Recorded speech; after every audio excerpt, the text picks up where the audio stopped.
I'm Katrina, and this is Sow and Tare, and today I want to talk to you about when you should be planting your seeds. Now, I know a lot of people, we're in the winter, we're getting ready to plant seeds, we're ready to go, but in a lot of places you're not ready.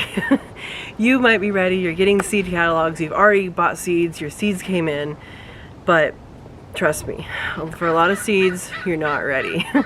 So, here's how to find out when you will be ready. One, if you have a space inside and you can start them super early, go ahead and do that. Just know that you're going to have to upplant and, take them out, put in a bigger pot, take them out, put in a bigger pot, and know that you have to have that process and take care of those plants out of the weather during that time. That's completely fine. But if you're not wanting to do that and you're wanting to go the traditional route of starting inside and then putting them outside when it's appropriate, that's what I'm going to be talking about, or even planting in your yard itself. So on the back of the seed packet, on the back of the seed packet, you will see that there is a planting time. So it's usually based on before the first frost or after the last frost. Now, how do you know when that's going to be, right? We don't. Honestly, we don't. But there is a guesstimate that you can do based on previous records. So based on previous years, that can be guesstimated. So what I would do is go online and simply type in the search engine your zip code and last frost date or first frost date. But in this case, we're in winter, we're looking at the last frost date. So just type in your zip code, last frost date, and that will come up. So if you're on a border, like if your zip code is large and it has multiple choices, then you can kind of know where you are within your zip code and go based on that. If you're in a colder microclimate or a warmer microclimate, you can go based on that. So that's how you find that. And basically things like peppers and tomatoes are planted super early, and then other things are planted later. Now the thing is, peppers and tomatoes, especially peppers, if you wait to put them outside until it's a little bit warmer than what the packet says, it's going to do better. Just because they can get stunted early on, so they're going to do better if you put them out later. But they take a while to grow, so start them early. So that's how you do that. And then the other thing to look for, if you are, let's say that you are looking for bare root plants, bare root like bushes or trees right now, a lot of places already have them. January comes, they have them in the nurseries and stuff. Something to look on there is your chill hours. And again, that is something that you can look up your zip code on the internet, type in your zip code, type in, chill hours for this zip code. And that will be a really quick way that you can say, okay, here are my chill hours. Now, what is a chill hour? A chill hour is the number of hours below a certain temperature that the trees need.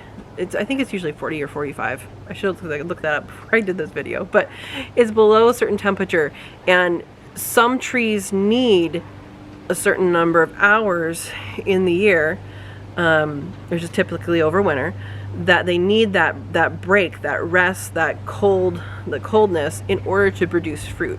So you can grow a tree that does not belong in your chill hour, or in your area because of the chill hours, but you're not likely to get the fruit. So again, it's the fruit that we're going after. So things like cherries especially, there's a lot of high chill hour cherries. There are also low chill hour cherries, so pay attention to that. Again, everybody has their internet on their phone. You go to the nursery, you say, oh, what is this? And usually they tell you if it's low chill, high chill. Sometimes they don't give you hours, but you can look up the variety online and say, okay, does it belong in my area? Will it do well?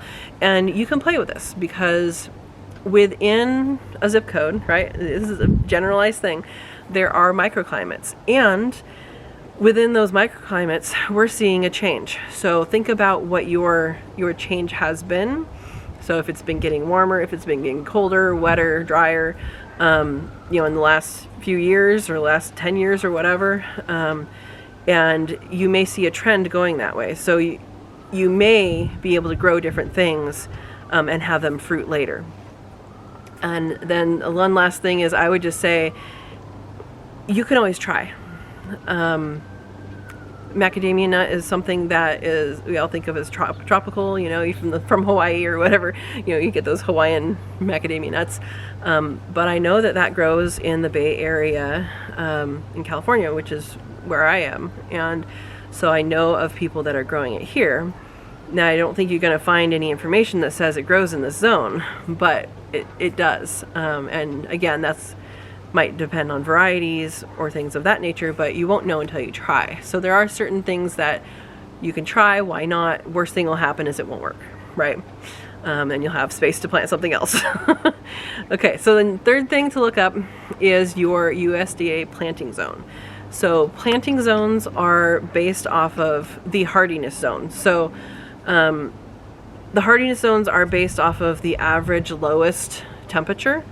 So basically, how low a temperature is it likely to get in your area, and what can survive it. So you'll look online, or you'll see on a tag, you know, maybe it's a, you know, like I'm 9B, so maybe it'll say, you know, zones 6 through 8, or zones, you know, 9 through 11. And so it'll actually say that. If it doesn't say on the tag, again, this is stuff you can look up on the internet to see what zone it is. And the zone says nothing about humidity. It says nothing about dryness. It says nothing about highest heat. It only accounts for the average coldest temperature. So those other things are factors that you probably do want to consider, but there's no measured, there's no kind of guide, you know, one guide for that I know of. If you know of one, please let me know.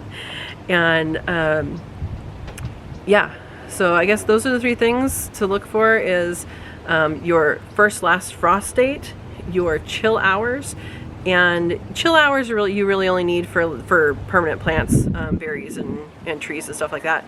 And then your USDA planting zone, and again, that's also mostly for permanent trees, so trees and bushes. So yeah, I hope that was a quick video for you to understand what those things are and how to find out your particular requirements, your particular zones, what you can grow, to find out what you can grow, and also be willing to experiment with stuff that are on the edges of that. So if it's a little bit too cold, a little bit too warm, you know, you can grow things that grow in a little bit warmer area, but protect them in winter, you know, or if it's in a hotter area, you can protect them with shade. So there are things that you can do to grow things outside of those bounds, but also sometimes the plant just hasn't really been consistently grown in another type of area. So you can try things out, and like I said, the worst that'll happen is it won't grow and you'll have to plant something else. So anyway, I hope this is useful for you, and I thank you for watching this video and all my videos, and I wish you happy planting, and I will say good evening or good morning whenever you're watching this. Have a wonderful day. Thank you, guys.